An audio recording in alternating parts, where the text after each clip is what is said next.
Good morning. Welcome to the Celtic Way Morning Briefing Live. It's Tuesday, June the 21st. I'm Tony Haggerty, Haggerty10, you know the drill on the Twitter handle. And I'm joined today by Sean Martin at Sean Martin TCW. Morning, Sean. How are we doing, Tony? I'm very well, very well. Well, I was okay till last night. And then, boom, double boom. We'll get to that in the fullness of time. First things first, big up to the sponsors. One Football, you can see the app there. Download the One Football app. The link's in the description. It's the one-stop football shop for scores, news, lineups, transfer rumours, live streaming, match highlights, and much, much more. You can immerse yourself in the digital football world and have the best personal digital football experience out there. Cracking app, and we thank One Football for sponsoring the programme. And as you can see, running along the bottom, still got time to hit that subscribe button, guys. A 30-day free trial with the Celtic Way. What more do you want?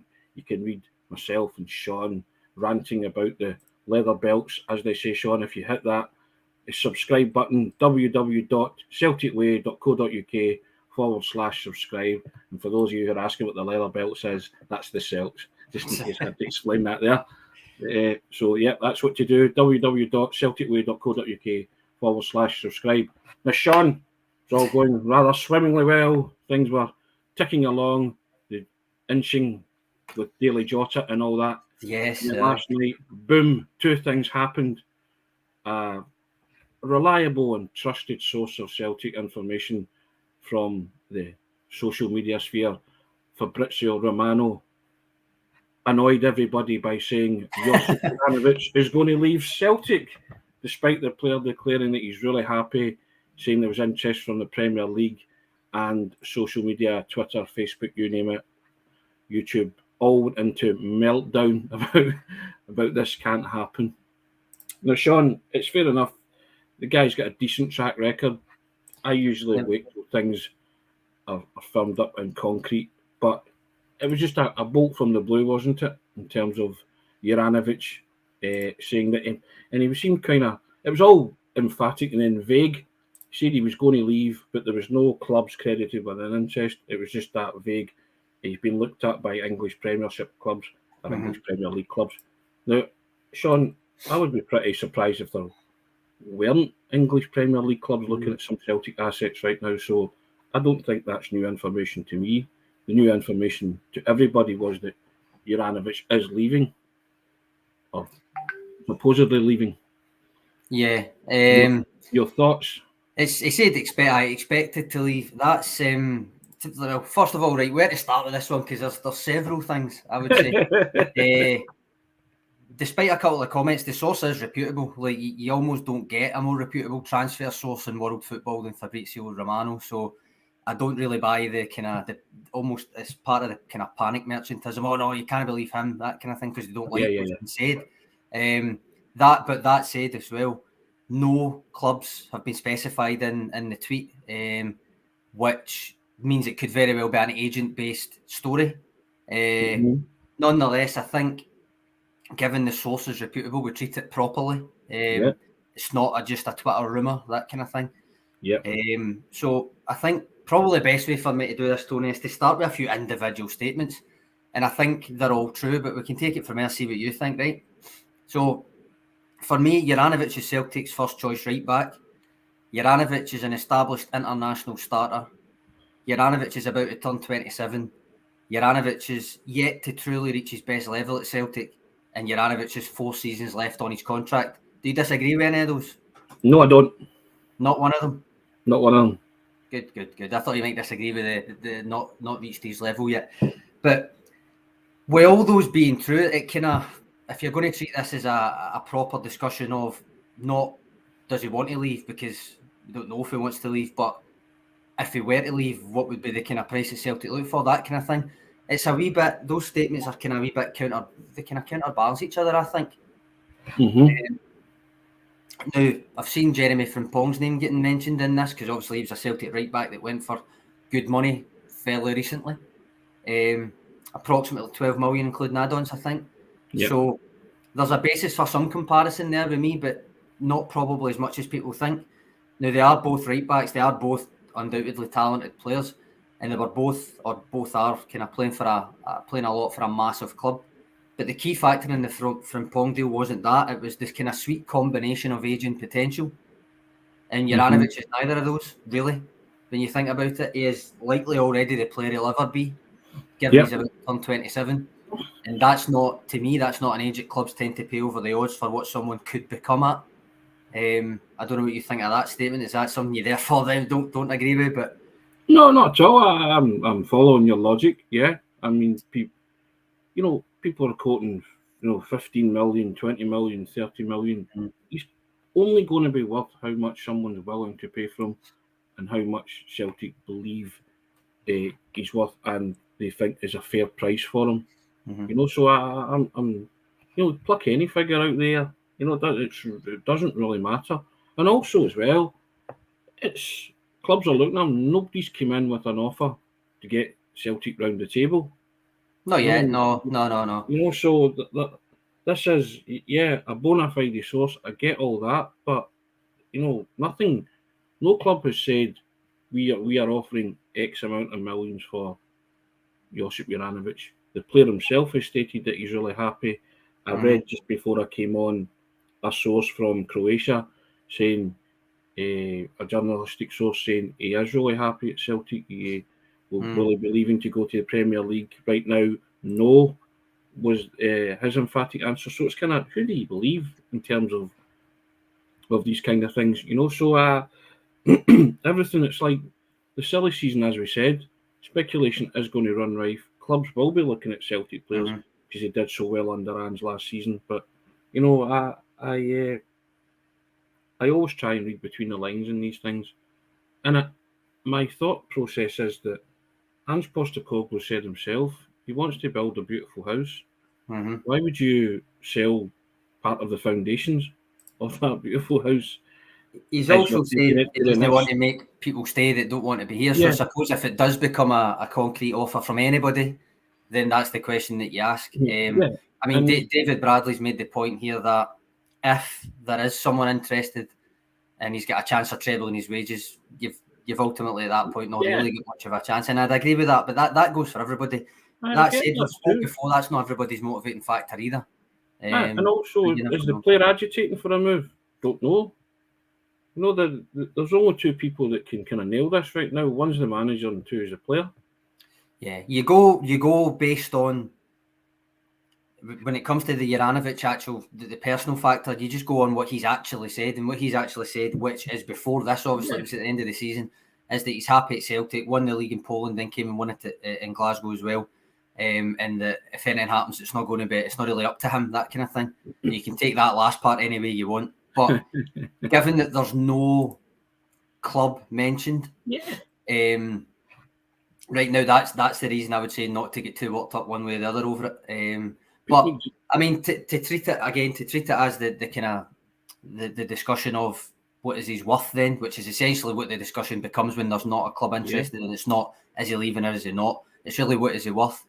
And you're right, he is only worth what somebody's willing to pay. But for hypothetical sake, the equalising factors and everything that I said a minute ago about the fact that he's not at an age where you tend to get people paying over the odds and stuff, the equalising factors in Celtic's favour for me are the length of his contract, because he's still got 4 seasons left on it.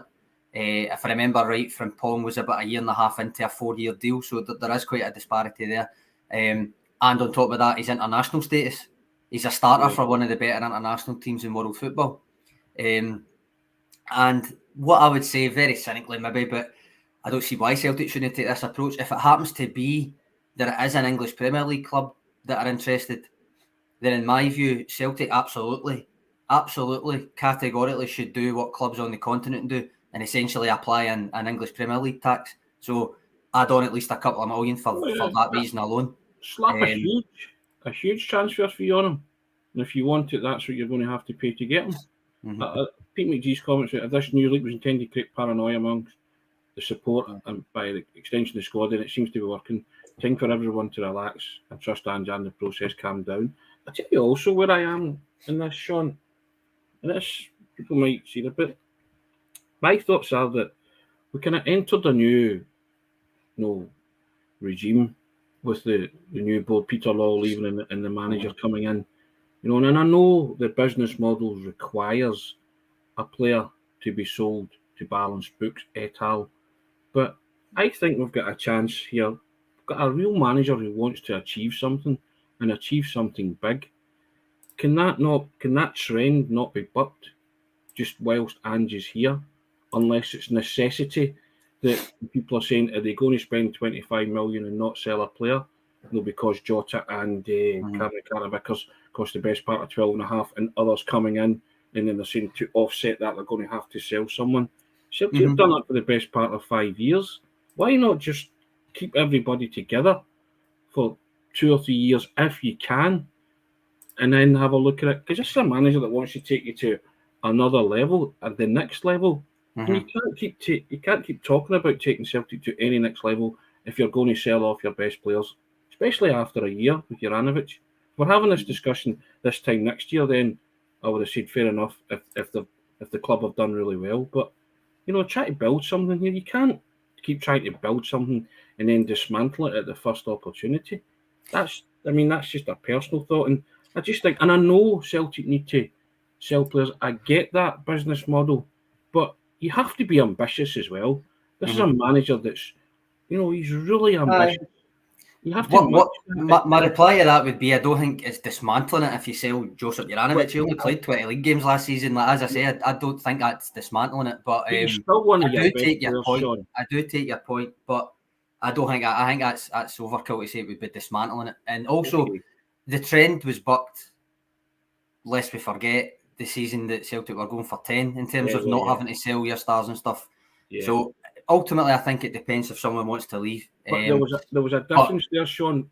Allegedly, 3 stars wanted to leave, and Celtic. Yeah, that is the difference. As I say, it depends if someone wants to leave. Celtic kept them, against their better judgment and wishes because they were going for the 10. Now, my thoughts are, if Juranovic came out and said he wants to leave, then I wouldn't want to stand in his way. And again, I would say what you said there. I would just slap a ridiculously high transfer fee on him then and say, okay, to the highest. Especially, as I say, if it is an English Premier League club, there's no reason that a team in Celtic's position can't act like some of the teams on the continent do. Yeah. As soon as it's an English Premier League club with the TV money and everything else that's on down there, slap another couple of million on it. An EPL tax, they call it, on the continent. I don't see why Celtic shouldn't. I did that. Charlie McGarvey with a comment saying Croatian media saying one reporter has said that it's not true, but again, I think the actual wording of his tweet was, as per our sources, that he's happy at Celtic, which is already what he said. So I assume that is probably the same quote from earlier in the season. Yeah. He plays regular. Everybody knows that already. He's been there less than a year. Again, not stating anything other than what everybody already knows. He's become a fan's favourite, fireball and all that. Doesn't take much to see that. The last part is interesting. He doesn't want to jeopardise his chances for the World Cup in Qatar. Doesn't strike me as a guy who's low on confidence that he would go somewhere and not play. But that's a fair point. Again, though, if you're willing to take that as gospel, then you know what I mean? You can't pick and choose between a source that you like is saying something.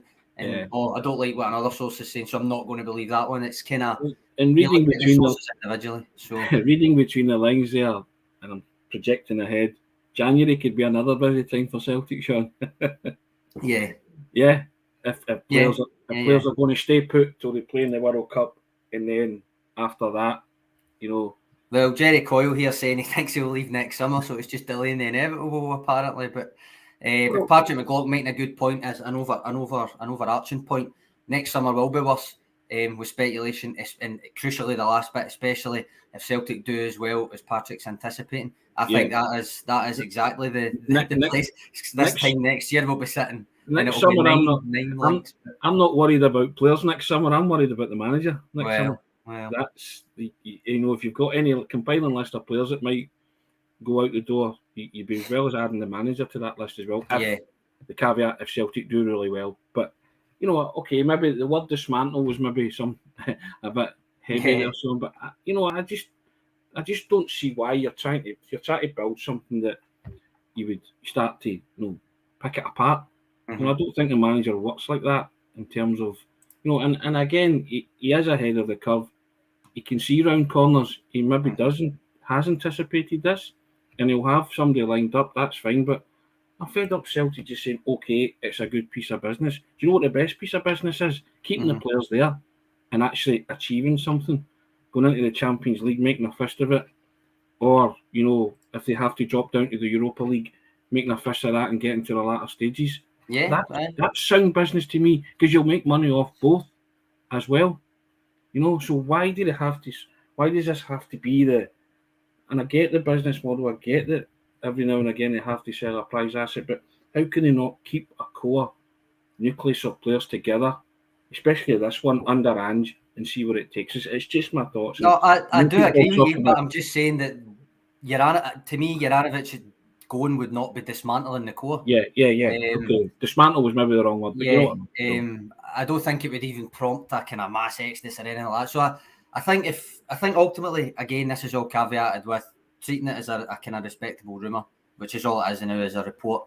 But does he want to go? The last he said no. I must admit, I laugh because it's just sometimes people believe what they want to believe, they see what they want to see, that kind of thing. Patrick, it's actually what he said in February was in summer. People will be looking at him, which is what he's reporting now. So I don't really think it's much to discredit it here. But again, see what you want to see with it. It is what it is. I've also got a question here from, where was it, David? Yeah. Again, I don't like to put figures. Same as with Tony, but I will put a figure since you've asked. Because that's what everybody likes to see. Everybody likes a wee bit of hypothetical. Given everything that I said with the things in his favour and things in Celtic's favour and the things that maybe aren't so much in their favour for an asking price, a ballpark figure this window, if it's a Premier League club, I think you ask for 13 to 15 million and it would be reasonable. But probably the real politic of it, if a club goes near 10 million, it'd maybe be done. It was signed for a reported fee of 2.5 million, remember? I would slap 20 on it. And just say, right, and anyone going anywhere near it, then if they give you that kind of offer that you makes you get around a table, so be it. But I would put 20. I would just stick 20 on it, just because, basically, if it's English clubs, you know what I mean? So that's my thoughts. Now, Sean, for every yin, there's a yang, and Fabrizio Romano last night and others came out, Portuguese outlets came out and said that Jota will be signing at some point this week. Now, depending on what you want to believe something negative, and then you want to believe a positive. But for every yin, there's a yang, as I say. But a lot of Celtic supporters seemed really, really happy with that they thought that the Daily Jota had kind of moved on, and when the player comes back from holiday, Celtic will announce it, and that'll be announced at some point this week. Your thoughts on that? My thoughts are what Edward's thoughts are. There's more updates on Jota than Microsoft Windows. That said, right, I mean, the comment of the day for me. I asked for this yesterday, didn't I? By poking fun at the constant non-updates. This kind of Jota update, again, it's Fabrizio Romano, and it's in conjunction this time. It's not his own tweet. It's a conjunction tweet with Portuguese journalist Pedro Sepulveda. The update, again, isn't really telling anyone anything that hasn't been put out there already, I would say. Celtic triggered the clause, etc., etc. We know that. What I would point out, it's the first time that either Romano or Sepulveda have sent a tweet updating on that situation, so that'll be why it's been kind of rehashed, that part. They referenced 7.5 million euros for 70%. That's causing a bit of confusion because of the way that it's worded. I think it's just another way of saying Benfica are retaining that 30% sell-on clause, but I could be mistaken on that. That's the way that I read it, which again means that it's essentially an update for their followers rather than an update for taking it forward, if you know what I mean. Some dog noise in the background there, Sean. It's never a good thing. I totally. But again, as you say, it's not really moved on per se, has it? But we've now got some kind of timeline on it, though, by the end of the week, which is the first time that it's been kind of specific. A couple of times we said, he's going to sign this week, or he's going to sign, last month people were saying it's all done and dusted, it'll happen this month and all that. But the kind of very specific timing in terms of he comes back from his holiday this week and they're going to get it done this week. So we shall wait and see. Usually Fridays are a good day for that, Sean. About half six Friday evening. Yeah. 6:30 Friday, just as everybody's winding down or getting ready to go to the pub and all of that. Insane timing, but it is what it is. I've got a comment here. I don't know if this is for you or if it's for Tony Ralston, but I'll put it up anyway. Excellent. I'll if Joe, if you want to enlighten us a bit more on that, then that's fine. If you're talking about Big Tony Ralston, I'm with you. If you're talking about myself, well, as compliments go, that's pretty cool. Can the wardrobe stay if you're talking about me as well? That has to be asked. It's an essential part of the deal, Sean. You know what I mean? Every day, that wardrobe. No wardrobe's a deal breaker. You know what I mean? But yeah, as long as Big Tony stays, I don't care. I'm assuming he's talking about Ralston. Has to be talking about Ralston, doesn't he? I don't know. Getting yourself a disservice there, maybe, Tony. But I don't know. I'm only 5'9", so I don't know where this Big Tony comes from. Maybe Angie's only. Maybe it's just the fat face. It's the fat face, isn't it? You know, the fat beach ball face. There you go. I'm trying. You know, I'm trying. As like everybody, you hit that big 5'0", which is looming large. Not far away, Tony. Not in my far life, away. indeed, not looming large in my life. But there you go. Sean Curran. For those of a certain vintage, Tony owns Mr. Ben's wardrobe. You remember Mr. Ben? Yes, I've had a few adventures going through that wardrobe, indeed. Try to find something to do. But there you go. Anyway, I think maybe the best way to sum up this kind of discussion of the relative reports, I wouldn't really call them a rumour, it's reports given its sources and stuff, but as Sons of Scotland, Fabrizio Romano kicked us in the Davina McCalls and then handed us an ice cube. Yeah. There's some decent Cockney ringing slang today. Sons of Scotland, I would have said if you're going to keep the football thing going, he kicked us in the Dennis Laws. You know what I mean? But that's probably a more Scottish reference there. But there you go. But no, I think you're right. I think that sums it up. And we shall bow out on that note, Sean. No doubt the Daily Jota will move on tomorrow, or we'll be talking about someone else being linked with somebody. No doubt that's just the way it goes. It's the summer, isn't it? Yeah. We're sponsored again, One Football. Get downloading the app, guys. Download it. Links in the description.